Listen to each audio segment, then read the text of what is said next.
Failed Chipotle CEO Brian Niccol has been hired as the new CEO of Starbucks.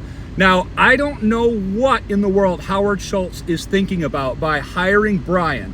Brian, if you'll remember correctly, a month ago became famous on the internet, and Brian here has a degree in brand management.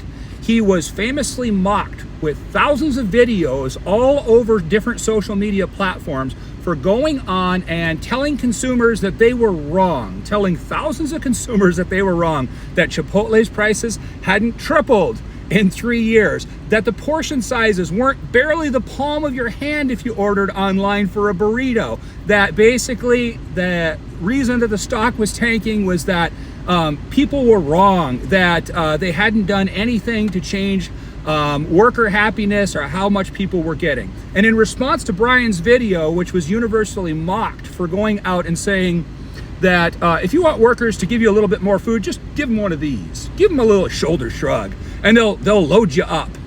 And in response to Brian's video going out and also making his chief marketing officer go out and kind of echo the same things, hundreds of videos were made by Chipotle's own employees and managers saying that they've been drilled into them from all of their local management from corporate that they had to give no more than a small scoopful and tap it so that any excess fell off the spoon, that their managers would stand behind them and make sure that they didn't serve too much, and that the prices had gotten completely ridiculous for people. To get lunch, it was over $20 in the form of a burrito. So, you know, it's one thing to be able to deal with inflation, which is crazy for all Americans right now. We all know that in the last 3 years we've had over 20% inflation, and it's just become ridiculous. It's another thing to go onto media as a leader of a company and to tell consumers that they're wrong, that the prices, which people, you know, the internet is forever. The prices from 3 years ago are transparent to everybody, and the fact that prices have doubled or nearly tripled at Chipotle is not a secret.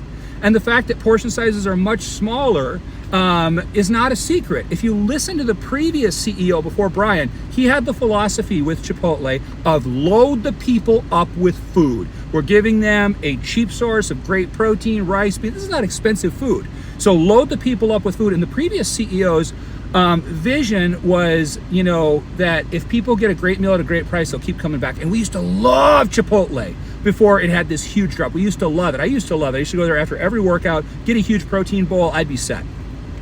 But with what Brian is doing to actually go out and tell consumers that they're wrong, and then to have all of his own employees and managers come on to apps and say that this has absolutely been the edict, then what would we have just last week? Everybody saw the news that Chipotle had a complete reversal. They put out a statement that they were going to increase portion sizes, and now people are posting all over social media that they're getting giant bowls with food spilling out and overflowing from them. So what Brian didn't have to do is go out and try to turn this wave and tell consumers that they were wrong about this, and then have a press statement come out 3 weeks later saying that, you know, yeah, we're going to go ahead and increase it.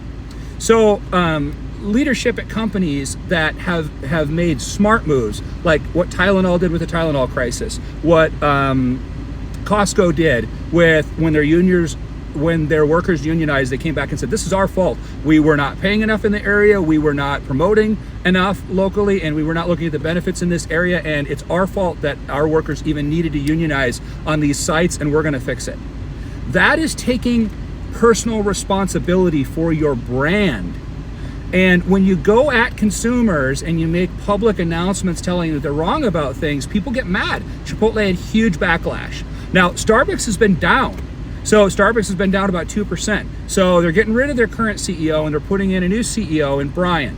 But, you know, I think Brian got chased out of Chipotle. And people can say, well, the stock has done well recently and da-da-da. And now Starbucks stock is doing well. That's fine.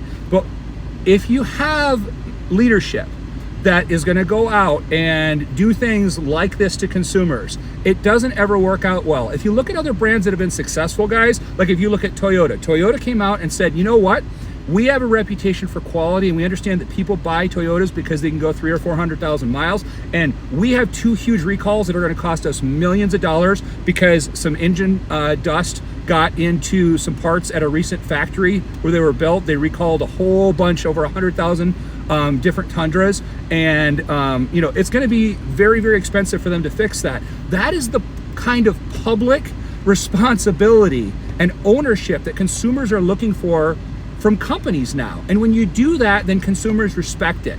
And Starbucks has been in a slide for a long time, and I don't think the type of leadership that Brian offers is going to turn things around for them. I usually would try to avoid criticizing leaders of other companies, but when leaders come out and say things that are blatantly false, then it erodes all trust in the brand. And I'm very surprised that Howard is taking Brian on. I think it's a huge mistake. You guys let me know your thoughts. Do you think that what Brian did at Chipotle is going to translate well to Starbucks? Because I don't think so. I'd like to know your thoughts.